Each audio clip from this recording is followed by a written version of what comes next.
I know it's a pretty popular opinion to say that we don't buy Battlefield games for the campaign experience, and while I would agree with that, at the same time, it's still a part of the whole game's package, and at the end of the day, you're going to likely at least try it once, so you'd expect it to be at least a decent experience. And the best way I can possibly describe the way I felt about the campaign was that it was a pretty mediocre experience from a number of angles. But the biggest and most glaring part about the campaign was the story. I mean, there was already so much effort put into it, clearly development time, testing, voice acting, but at the end of the day, it just fell short of what I think it was trying to be. For the most part, the Battlefield 6 campaign fell significantly short of what I'm used to seeing from a lot of military FPS campaigns, and I've played many military FPS campaigns. I can tell you the Battlefield 6 campaign was certainly one of the lowest on the ladder. So let's talk about it and why I think that is in this video.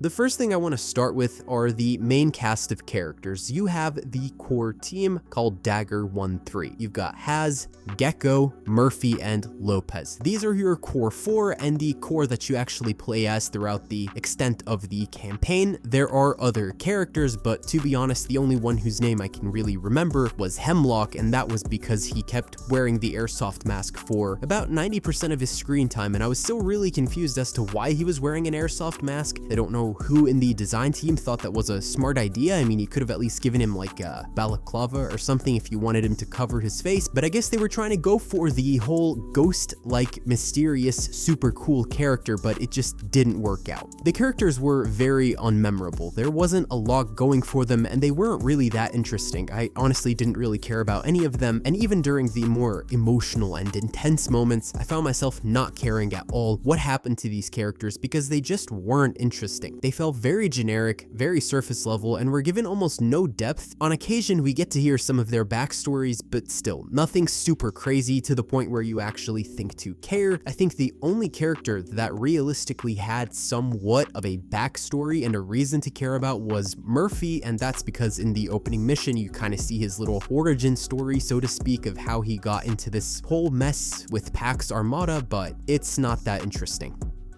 The core conflict is that there was a person who got assassinated, someone really important. NATO breaks apart, everyone's lost faith in NATO, and all of a sudden in comes Pax Armada, this mercenary group that somehow has the strength and might of a freestanding army like a country because they've got a ton of backing and support from other countries and foreign funding and things like that. And now it's basically the rest of NATO who's in tatters against Pax Armada. This is pretty much a standard storyline for a military FPS campaign. You typically have a good guy and then a bad guy sort of scenario. There's not really anything too innovative there for the Battlefield 6 campaign story. If you're not fighting aliens or some other group, I guess it would have to be a mercenary organization. I will say, pretty original compared to some other games I've played. At least we are getting something a little different, though the implementation was not that great.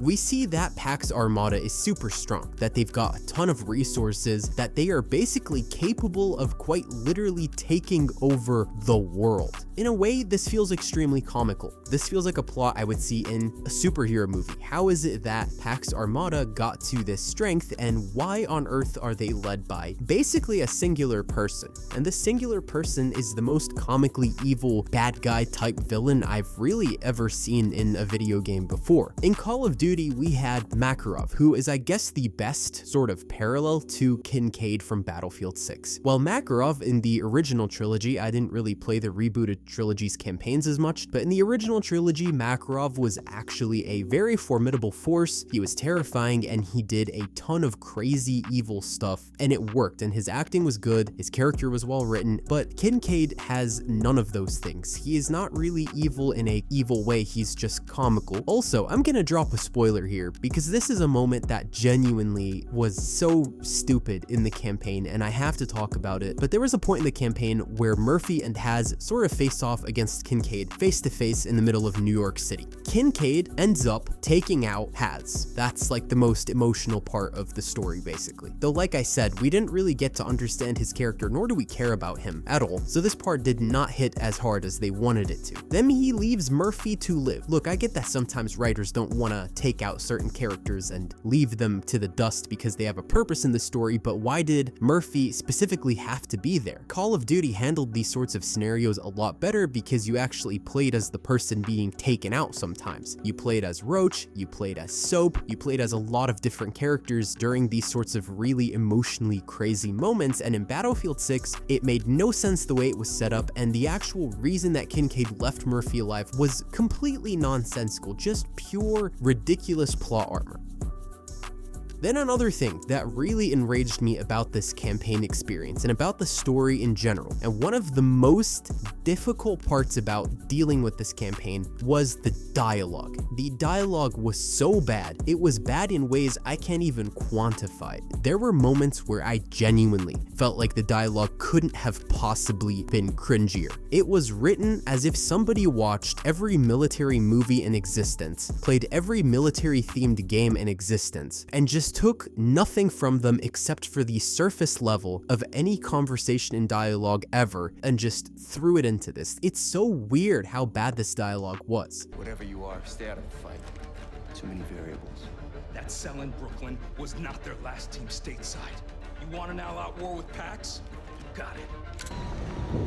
Never a dull moment on this fucking team. Ready for this?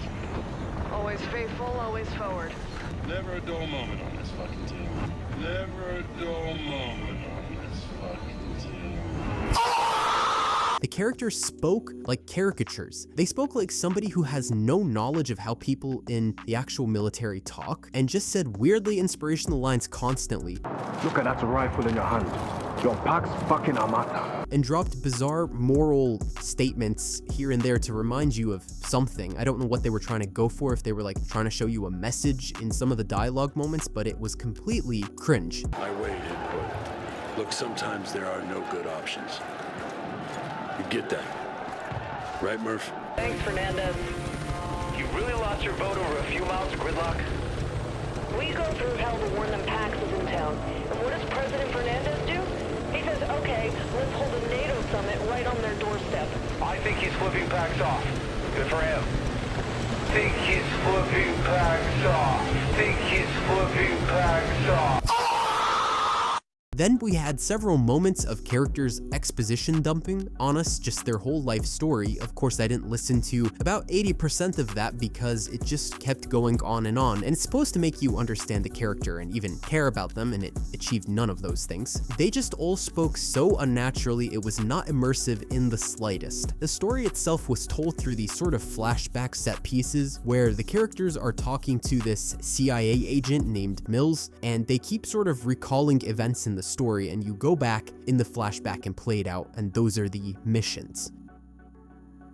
Why was this the setup for the story? I don't know. It's already a linear story. You could have just taken us from point A to point Z in the story without doing these bizarre flashbacks. The flashbacks completely took me out of the actual flow of the story because they just kind of kept introducing like, this is what's about to happen, and then you see it in the flashback. And then in the next sort of moment with Mills, they're talking and then they go, well, this thing happened, and then flashback. This was literally the setup for how the campaign went. It was bizarre. You also didn't play any of these sort of sequences with Mills in the conversations. They were all just animated cutscenes. Another thing that was really bad about the Battlefield 6 campaign was the graphics. I had this game set to really high graphics, and the in-game rendering was terrible. The textures were so not what you'd expect from a next-gen video game. It's extremely evident that they didn't put that much time into this part because the graphics in the actual game when you're playing the multiplayer of Battlefield 6 are great, but when you go into the campaign, they are not great. Everything looks like plastic. The environments look pretty good, but the actual character models themselves are so poorly rendered that it really makes me wonder how this was even acceptable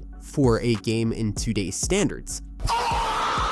I understand that there was a team dedicated to the story and the campaign, and that they were to let go, and that it kind of had to be rushed along in development, but still, this is an experience being sold as a part of this game. For a full price tag, you'd expect it to be a full experience. The beginning part of the story in Battlefield 6, the beginning half of the campaign, was clearly the thing with a lot of effort. It seemed like they were doing something kind of good there, and then they fumbled the ball and did not sell the ending.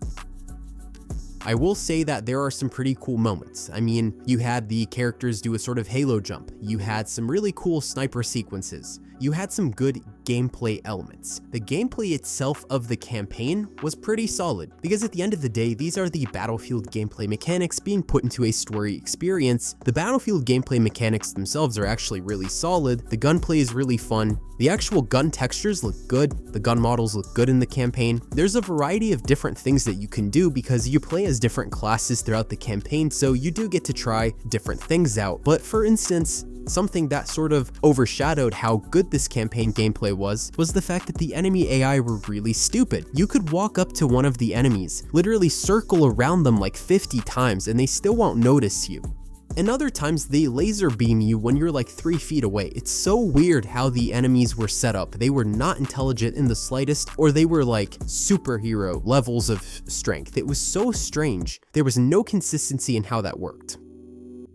There were some set pieces that were pretty cool. For instance, when you had to siege the beach of Gibraltar, I almost said Normandy there. There was also the tank battle in Egypt. There was a night mission as well in Cairo, Egypt. There was the night raid sequence, which was sort of like a clearing house sort of gameplay moment, but this wasn't my favorite, and especially when you've already played something like Clean House from Modern Warfare 2019, it's really hard to top that experience, and the level of intensity and detail that they put into that sequence, clearly it was not reflected in this campaign in Battlefield 6.